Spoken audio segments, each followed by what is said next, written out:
My mom sneered, the daughters made me proud. But the boy made me wonder if he was even mine. Growing up in a house full of females, I was always mocked as the failure, until they discovered their careers ran through a tower I secretly owned. Hey Reddit, I Luke, 31 male, grew up in a family where I was always treated like the odd one out. My mom worshipped my sisters and acted like I was just extra. For years, I kept my head down, worked my ass off, and stayed quiet while they mocked me. But eventually, things reached a point where staying quiet wasn't an option anymore. If you ever grew up in a house where it felt like you were just taking up space, you'll probably get where I'm coming from. My story isn't about some sad violin stuff, though. I'm not the woe is me type. I learned early on that no one's going to hand you respect. You either earn it or you stop caring about it. For me, that lesson started at home. See, my dad checked out of the picture when I was barely old enough to remember what brand of cereal he liked. One day he was there, the next day he wasn't. I used to think it wrecked all of us, but honestly, my mom seemed to turn it into fuel. She raised 4 kids, 3 girls and me, and decided she was going to prove to the world she could do it all without a man. And she did. If you measure life by how much you can brag at family reunions. She poured every ounce of her time, money, and pride into my sisters.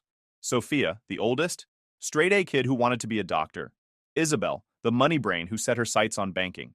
And Erica, the sharp tongue who wanted law. Mom acted like she was building the Avengers, but with college degrees. And me? I was the afterthought, the reminder of the man who bailed on her. She didn't even try to hide it. She'd say stuff like, boys don't need as much structure. They either make it or they don't. Girls need the push, which was her way of justifying why every spare dollar and ounce of attention went straight to my sisters. I'll never forget the day I found out the $529 college fund my grandparents set aside for me was gone. Mom was the custodian on the account, which meant she had the power to reassign the money. And she did. Shifted it straight over to my sisters like it was Monopoly cash.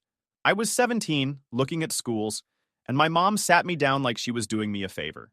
She goes, your sisters' careers will bring stability. You'll figure something out. You're resourceful like your father. Translation. We spent your money because you don't matter. I didn't blow up, but inside I was boiling. I asked her straight, so let me get this right. I'm supposed to go beg for loans while they ride on my fund. She just shrugged and said, that's life. Men build their own way. The smugness in her tone was insane. So yeah, while Sophia had her med school deposit covered, Isabel had her tuition handled, and Erica had mom paying for LSAT prep, I had nothing. Just a cheap backpack, a pair of steel-toe boots, and a head full of ideas no one respected. Now here's the part where most people would fold and do what mommy wanted so they could stay in the will or whatever. That's not me. When it came time to pick a major, I didn't choose medicine, law, or finance like her dream daughters. I picked civil engineering and construction management. Mom acted like I just told her I wanted to join the circus. Her face went cold and she said, you want to dig ditches for a living? You had potential, and you're throwing it away. I shot back with a smirk. Yeah, someone's got to design the towers your daughters are going to work in. She didn't even blink. She just said, that's not respectable. You'll embarrass us. Embarrass her. That's what it always came down to. My mom was obsessed with appearances. If her daughters were polished professionals, she looked like a hero. If her son worked construction, she looked like she'd failed. Never mind the fact that she wasn't lifting a finger to actually help me. My sisters weren't any better. They acted like parrots for her opinions. Sophia told me, you'll regret it. Hospitals don't run without doctors. Isabel smirked. You'll be managing paycheck to paycheck. I laughed. Not the nervous laugh you do when you're cornered, but the one you let out when you know you're going to remember this moment years later. All right, I said. You guys bet against me. Just don't be surprised when I stop playing by your rules. That night, I sat in my room and thought about what I actually wanted out of life. Not the fake version my mom kept pushing, where my worth was measured by how much I boosted her ego. I wanted to build something that outlasted her gossip and her bragging rights. Something with my name on it, not hers. It was the first time I realized being the wrong son might actually be an advantage. My sisters had her hand-holding, her money, her network. They also had her leash. Every step they took was basically scripted by her. Me? I had nothing, which meant I could do whatever the hell I wanted. Of course, back then, it didn't feel empowering. It felt like being shoved into a cage match without gloves. But I wasn't scared. I was pissed, motivated, and maybe a little amused at how little faith they had in me. They thought they were cutting me off. In reality, they were cutting themselves off from ever being part of what I was about to build. By the time I turned 18, I had already made my choice. No begging for help, no compromise. If mom wanted to pretend she had 3 daughters and no son, fine. I'd show her how costly that decision would be.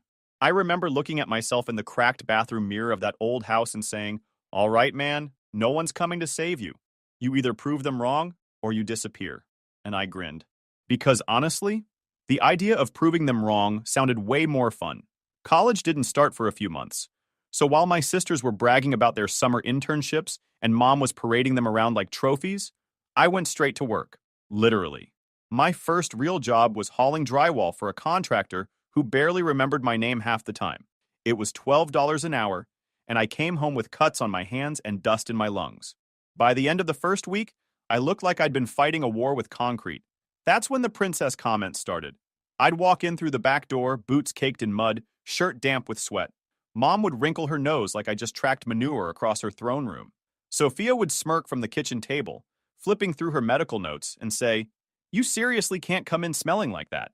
I'd throw my tool belt on the floor, wipe my face with a rag, and smile. Relax. Dirt washes off. Entitlement doesn't. Entitlement. And that usually shut them up for 5 seconds before mom swooped in with her classic line, "You're lowering the tone of this house. If your father was here, he'd never allow this." Funny thing is, Dad wasn't there. Hadn't been for years. But somehow I was the one blamed for reminding her of him. Every time I brought home a work uniform, a busted boot, or the smell of sweat, it was like she saw him walking through the door instead of me. The irony? I didn't mind the grind. Every bruise was proof I was pushing forward. Meanwhile, the perfect kids were sipping matchas, while mom polished their resumes. When college finally kicked off, I had to juggle classes during the day and jobs at night. Picture this. I'd wake up at 5 a.m., hit a warehouse shift until noon, speed walk to campus with dust still clinging to my hair, sit through lectures smelling like rebar, then pull a delivery gig until midnight. My roommates hated it. Professors probably thought I was allergic to showers. But I didn't care. The silent treatment was worse, though. Dinner plates separated, conversations where I was invisible, sisters talking about their internships and professors while I sat there chewing in quiet. It was like being a ghost at my own table. But ghosts don't sweat, and I was out there breaking my back every day. That was the difference. After a few months of this routine, I stuck with the degree, grinding it out at night classes and summer terms while working full-time. No ceremonies, no honor cords, just a diploma that smelled like coffee and rebar. I realized staying in that house was draining more energy than the jobs themselves. I'd drag myself home at 11 p.m., collapse on the couch, and wake up to mom scolding me for ruining the cushions with work grime. One night she said, "You need to respect this house. We live clean here." I laughed in her face and said, "No, you live comfortable. I live real." That's when I packed my stuff. Not much to carry, some clothes, a dented laptop, a secondhand toolbox. I didn't even announce it. Just walked out one morning and didn't come back. The first night away was in a tiny rented room above a garage. The window leaked when it rained, the bed creaked if I breathed too heavy, and the heat barely worked. But man, it felt like freedom. No one wrinkling their nose at me. No one comparing me to their fantasy son that never existed. Just me, my busted boots, and a promise I wasn't going back. That year was brutal. No lie. I missed out on parties, study groups, the kind of social life my sisters lived off of. But every paycheck and every credit I earned felt like one step closer to independence. The smell of sweat and dust didn't bother me anymore. It started to smell like progress. The best part? They expected me to crawl back begging for help. Instead, I walked in with calloused hands, grease on my jeans, and a grin like I had a secret. Because I did. I knew something they didn't. Their flowery house wasn't built for me. I was building something bigger, something real, something they'd never be able to ignore. Fast forward a couple years. I'd survived the worst of the grind. Warehouse shifts, late-night deliveries, pouring sweat on construction sites while juggling lectures. I wasn't rich, not even close, but I'd saved up a little cushion and started sketching out what I wanted for my own business. Then Christmas rolled around. Mom invited me, though let's be real, it wasn't because she missed me. It was because every holiday was her stage. She needed all her kids lined up so she could show the relatives how perfect her family looked. When I walked into that house, it felt like stepping into a showroom. Candles lit, flowers on every table. Mom beamed like she was hosting a royal banquet. And then there was me. Boots scuffed, hands rough, shirt smelling faintly of drywall dust no matter how many times I washed it. I could already see the whispers starting. Aunt here, uncle there, exchanging looks like, oh, here comes the dirty one. Dinner was the usual circus. Sophia went on about a research paper she was co-authoring at the hospital. Isabel bragged about some bank promotion. Erica flexed about her first cases at her firm. Mom ate it up, nodding proudly, repeating each detail like a hype woman. Then she'd glance at me like I was a stain on the tablecloth. Finally, a cousin leaned over and asked me what I'd been working on. For once, someone gave me the floor. I figured, fine, let me lay it out. I started explaining how I'd been saving, how I wanted to launch a construction company. Nothing massive at first, just office spaces, clinics, maybe expanding into commercial projects later. I talked about my plan, how I'd mapped out budgets, even lined up potential subcontractors. I barely got through a sentence before Mom cut me off with her trademark scoff. A construction company? Luke, don't make it sound fancy. You're talking about handyman work. Don't mislead people. The table chuckled. My sisters joined in like trained backup singers. Sophia shook her head. You're not cut out for running a company. You don't even look professional half the time. Isabel smirked. If it was that good of an idea, investors would already be knocking. And Erica, never one to hold back, leaned forward and said, legally speaking, liability alone will bury you. You don't have the brains or the backing to survive that. Laughter spread around the table. A few relatives even nodded along like this was the evening's entertainment. Everyone takes a jab at Luke. I sat there, calm, chewing slowly, letting their words hang. On the inside, I was memorizing every line, every smug expression. This wasn't the first time they tried to humiliate me, but this was the most public. When the laughter died down, I smiled. Not the nervous kind, more like the you'll regret this one day kind. I leaned back and said, yeah, you're right. Doctors, bankers, lawyers, so much more respectable. I guess someone's got to pour your lattes and fix your office leaks while you're out saving the world. That shut a few people up. Mom, of course, snapped back, don't be sarcastic. Respectable families don't joke about being failures. Failures. That word stuck. I didn't argue, though. I didn't raise my voice or slam my fork down like some drama scene. I just kept my grin and looked around the table, one face at a time, thinking, you really don't see it, do you? They saw me as the dirty outsider dragging filth into their flowery house. What they didn't see was the vision in my head, the towers, the offices, the contracts I was going to chase. They thought I was just building with bricks and concrete. What I was actually building was proof. Proof they'd eat later, bite by bite. After dinner, a few relatives patted my shoulder with pity. The kind of pats people give when they think you're about to end up living in a basement forever. One uncle even whispered, stick to steady work, kid. Don't get ideas too big for your boots. I just nodded, pocketed the advice, and walked out of that house with the cold December air hitting my face like a reset button. On the way back to my tiny rented room, I laughed to myself. Not because it was funny, but because it was fuel. I realized something important that night. I was done pitching my dreams to them. I didn't need their approval, their money, or their pity. Talking to them was like arguing with a wall. They weren't listening. So fine. Let them laugh. I'd let the results do the talking. That dinner was the last time I ever tried to sell myself to my family. After that, I kept my plans quiet. I saved, I worked, I built in silence, because I knew one day the same people laughing at me would be sitting in offices I designed, paying rent for space in buildings with my name on the contracts. And when that day came, I wouldn't need to say a single word. But before that day came, I had to eat dirt. Not metaphorically, like actual dust, concrete powder, and whatever else blows in your face when you're hauling cinder blocks for 12 hours straight. Starting a construction business sounded cool in my head, but in reality, it was brutal. I put every cent I had into getting licensed, picking up secondhand equipment, and renting a storage unit that doubled as my office. It was laughable compared to my sister's polished careers. The first few jobs were scraps: fixing drywall in a strip mall, patching up a leaky roof for a local bakery, painting offices after hours because no one wanted to pay for daytime work. The money barely covered gas. Half the time, clients stalled on payments, and I'd end up eating instant noodles waiting for a check that got lost in the mail. One night, I slept in my truck outside a job site because I didn't have gas money to drive back across town. Woke up stiff, shirt stuck to my neck from sweat, and laughed to myself. This was the glamorous ditch-digging life Mom loved to mock.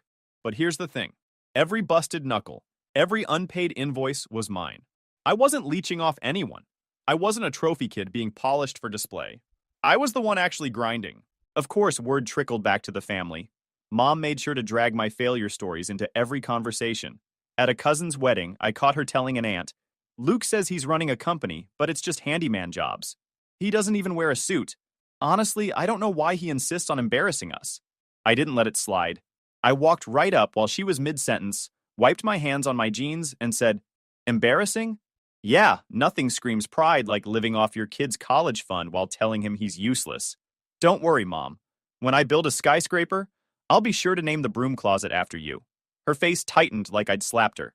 Relatives went dead quiet, pretending they didn't hear. I just smiled and walked away. That was the first time I realized sarcasm wasn't just defense, it was a weapon. Then came the bank situation. I needed a small loan to keep my company afloat, nothing crazy. I knew Isabel worked as a branch manager, so I thought maybe, just maybe, family could show a shred of decency. I sat in her office, laid out my numbers, my plan, collateral, everything. She skimmed the papers with that smug banker look and said, "Luke, you don't have the credentials. Banks don't take risks on people like you. You should try saving instead of pretending to be a business owner." I leaned forward, grinning. "Funny. You're sitting in an office financed by risk takers like me. If nobody took risks, you'd be stamping papers at a desk in the back." Her face flushed, but she stuck to the script and denied me. I walked out, got financing elsewhere a few months later, and hustled to get on the city's vendor list. Scraped together a small performance bond, barely cleared the insurance checks, and then landed my first government job, a municipal building repair. It wasn't massive, but it was steady money. I hired my first crew, a handful of guys who, like me, were used to being underestimated.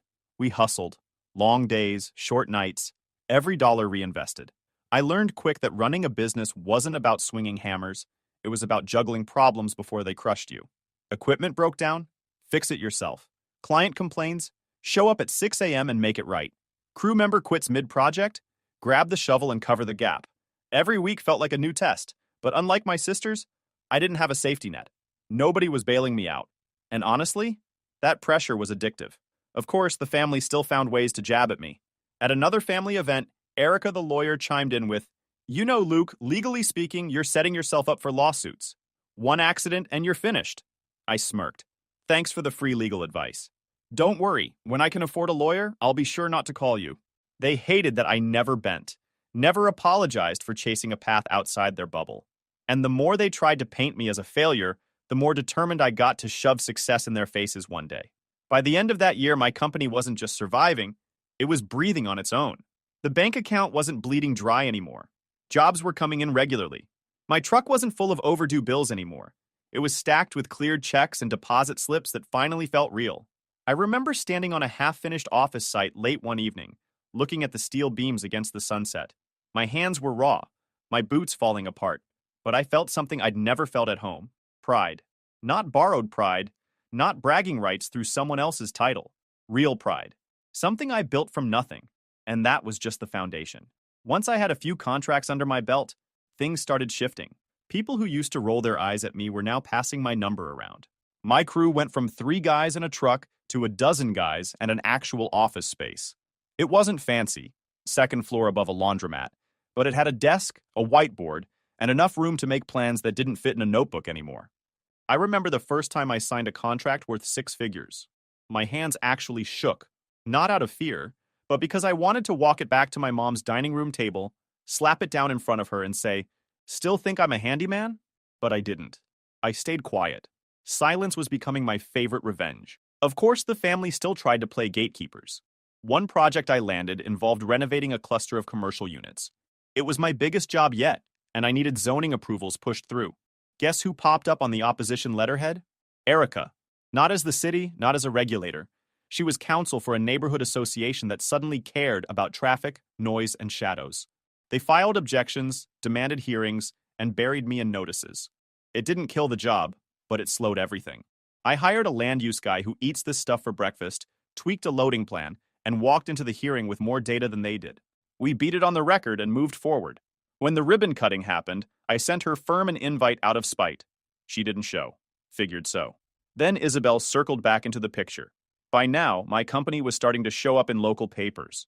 Small blurbs like, "Emerging contractor wins municipal project." Mom, of course, took credit at family dinners, telling everyone, "Well, I always told Luke to push himself," which was hilarious considering she told me the exact opposite. Isabel called me one evening, voice dripping with fake warmth. "Heard you're doing well, little brother." Maybe you should move your accounts to my branch.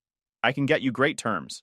I laughed. You mean the same branch that denied me when I needed $5,000 to keep the lights on? Thanks, but I'll pass. She got defensive fast. It's not personal, Luke. Banks have policies? Sure. I cut her off. And now I've got policies too. One of them is never letting family touch my money. Click. End of call. The more they tried to drag me back under, the more determined I got to climb higher. And that's when the big one hit. Then came the big one. And honestly, it only happened because I played it smart. A developer was bidding out a downtown office tower, but I knew no way in hell they'd hand it to a guy whose biggest line item so far was a municipal repair job. So I pitched a joint venture with a larger GC. They had the bonding capacity and track record. I had the cost-saving design tweaks and local hustle. I fought tooth and nail to get my bonding line extended just to qualify, mortgaged every asset I had, and sold them on my value engineering plan that cut almost $1 million off the steel package. That's what got me in the door. We didn't just win the job, we won a partnership. I wasn't just swinging hammers anymore. I had a seat at the big table, with a sliver of equity riding on my performance. And when the tower started rising, it wasn't just another project. It was proof that all the grime and grit I'd eaten had built a real company. When I told my crew, they went silent for a second. Then one of them whistled low and said, "Boss, that's big time." Yeah, it was. And it was mine. We poured everything into that tower. Long days, long nights, weather delays, surprise inspections, you name it. I was on site almost 24/7, walking steel skeletons with my hard hat dented from close calls, barking orders, solving problems before they became disasters. I'd fall asleep at the office with blueprints stuck to my face and wake up to the sound of concrete trucks. And I loved it. Every second. Halfway through construction, an opportunity came up that most people would have missed. The developers were strapped for cash, and they offered equity in the building instead of straight payment. Most contractors would have run from that deal. Me? I saw the long game. I took a chunk of ownership in that tower. Not just the sweat equity of building it, actual legal stake. Here's the thing. A year later, while tenants were lining up, guess who signed leases inside my building? Isabel's bank branch. Erica's law firm. Both of them, proudly announcing their prime downtown offices, not realizing they were moving into space that literally had my name in the ownership records. I didn't tell them. Why would I? Silence, remember? Let them brag. Let them strut around their shiny offices, completely oblivious to the fact that every rent check they cut was putting money straight in my pocket. And Mom? She caught wind of the project too. Suddenly, she was calling again. Not to apologize, not to admit she was wrong, just to make sure the story didn't sound bad for her. She slipped into the conversation with that patronizing tone she always used when she wanted control. Well, at least you're finally doing something useful. Maybe you won't embarrass us forever, she said. I almost dropped the phone from laughing. Useful? I said. Mom, I build towers. I don't need your permission slip to make them stand. She went quiet for a few seconds, then mumbled something about being proud, in the same way someone mutters a curse they don't really mean. I could practically hear her choking on the words, like she couldn't decide if she was more annoyed that I'd made it, or more scared that my success meant she couldn't control the narrative anymore. By the time that office tower opened, my company wasn't just some handyman side gig. We were on the map. Clients were calling, contracts were stacking, and the skyline literally had my fingerprints on it. And the sweetest part?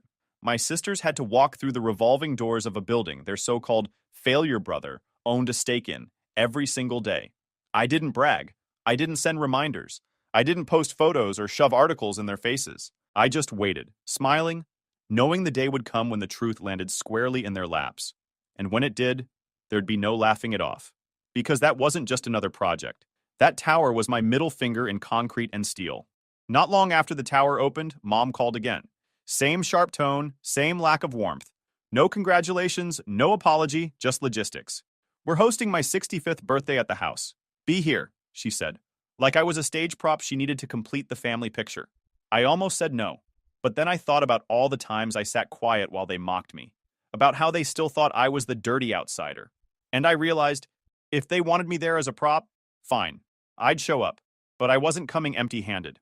That's why I slipped the folder into my briefcase before I left. Inside, notarized documents proving my ownership stake in the downtown office tower. The same building my sisters strutted into every morning thinking they were queens of the city. My original plan had been to gift them a share as a peace offering, but after years of their contempt, I sure as hell wasn't going to. The house looked the same as always when I pulled up. Mom had gone overboard decorating the front yard. Balloons, flowers, banners. The inside was crowded, relatives packed shoulder to shoulder. Suits, dresses, fake smiles. I caught a few glances as I walked in. Some people nodded politely, others looked at me like they'd spotted a raccoon in the pantry. My sisters were huddled together, glasses in hand, whispering like teenagers. Sophia noticed me first and muttered something to the others. They all laughed. Same routine as always. I stayed quiet, found a corner by the window, and waited. If there's one thing I've learned, it's that silence makes people nervous. Dinner came and went. The food was fine, the conversation the same recycled nonsense. Who got promoted? Whose kid was starting private school? How perfect the daughters were. No one asked me about my company, and I didn't offer. I just sat back, chewing slowly, letting them enjoy their echo chamber. Then Mom stood up with a microphone in her hand. The room hushed immediately. She had that look, the one where she was about to perform. I want to thank everyone for being here tonight, she began. 65 years, and I'm so proud of what I've accomplished. Most of all, my daughters. The applause started right away. She went down the list. Sophia the doctor, Isabel the banker, Erica the lawyer. Each one got their round of praise, glasses clinking, relatives smiling like trained seals. Then she paused. Her eyes flicked to me. And of course, she said, voice shifting, my son. Well, let's just say 3 made me proud. 1 made me wonder if he was even mine. The room exploded in laughter. Some people clapped. Others gave me that same pity smirk I'd seen my whole life. My sisters leaned back, grinning like they'd just scored the winning point in a game. But I didn't flinch. I didn't force a smile or look away. I just stood up, slow and steady, and the room started to quiet down. When I spoke, my voice cut clean through the chatter. You asked if I was even yours, Mom. Let me make it simple. I'm not what you expected. I didn't become a doctor, a banker, or a lawyer. But while you've been busy pretending I don't exist, I've been building something you can't ignore. A murmur rippled through the crowd. My sisters exchanged nervous glances. Mom folded her arms, bracing for another pathetic outburst, as she'd probably call it later. I bent down, grabbed my briefcase, and pulled out the folder. I held it up so everyone could see. Inside here are notarized documents proving I own a stake in the downtown office tower. The same building where Isabel's bank branch and Erica's law firm rent space. You know what my gift was going to be tonight, Mom? My success. The same success you swore I'd never have. I thought I'd share it with you. But after what you just said, consider it mine alone. The room went silent. You could hear forks hitting plates. A few relatives craned their necks to see the paperwork. My father may have left years ago, but at that moment, Mom looked like she'd been abandoned all over again. Face frozen, pride shattered. Isabel's glass slipped from her hand and hit the table with a sharp crack. Erica opened her mouth but couldn't find words. Sophia just stared, like she was watching a movie she didn't understand. Mom tried to recover. Her voice was lower, shaky. So, what are you trying to prove, Luke? I looked her dead in the eye. Nothing. Just closure. After tonight, we're done. I slid the folder back into my briefcase, slow and deliberate. No yelling, no dramatic exit, just quiet finality. Then I turned toward the room. You don't need to check the DNA, Mom. After today, consider that you no longer have a son. Gasps rippled through the crowd. Some relatives lowered their heads.